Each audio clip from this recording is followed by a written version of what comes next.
राजकारणात धमाल करमणूक करण्याची क्षमता अगदी ठासून भरली आहे आणि त्याची प्रचिती सगळ्यांनाच वेळोवेळी येत असते। एकाच वेळी कॉमेडी, थरार, भावनिक, सूड वगैरे सगळे रंग या राजकारणात पाहायला मिळतात। सकाळी एखाद्या पक्षाच्या विरोधात अगदी बेंबीच्या देठापासून बोंब मारणारे संध्याकाळी त्याच पक्षाचा गमछा गळ्यात घालून मिरवत असल्याचं विनोद तर अनेकदा अनुभवास आले आहे।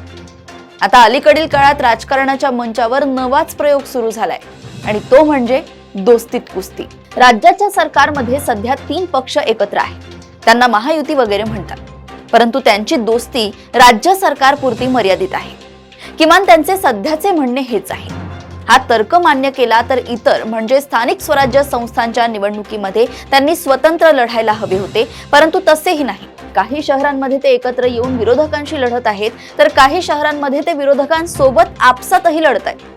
मुंबईत एकमेकांची आरती ओवाळायची आणि पुण्यात आले की कपडे फाडायचे, यापेक्षा विरोधी किंवा विडंबनपण दृश्य कुठे पाहायला मिळेल?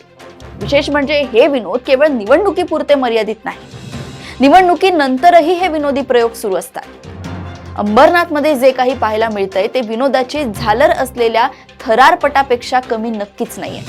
तिथे नगरपालिका निवडणुकीत शिंदे सेनेला 27 जागा मिळाल्या, बहुमताचा आकडा 31 होता, परंतु नगराध्यक्षपदी भाजपचा उमेदवार निवडून आला।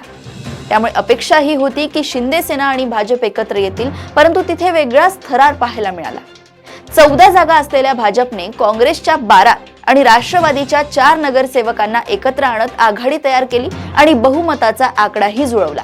आपण बाजी मारल्याच्या थाटात भाजप वावरत असतानाच शिंदे सेनेने नेहले पे दहला मारत या आघाडीतील राष्ट्रवादीच्या 4 नगरसेवकांना आपल्याकडे खेचले आणि बहुमताचा दावा ठोकला। यापेक्षा अधिक दर्जेदार विनोद कुठे पाहायला मिळणार? अशाच घडामोडी व अपडेट सोबत पुन्हा भेटूया देशोन्नती संपादकीयमध्ये। बघत रहा देशोन्नती। नमस्कार।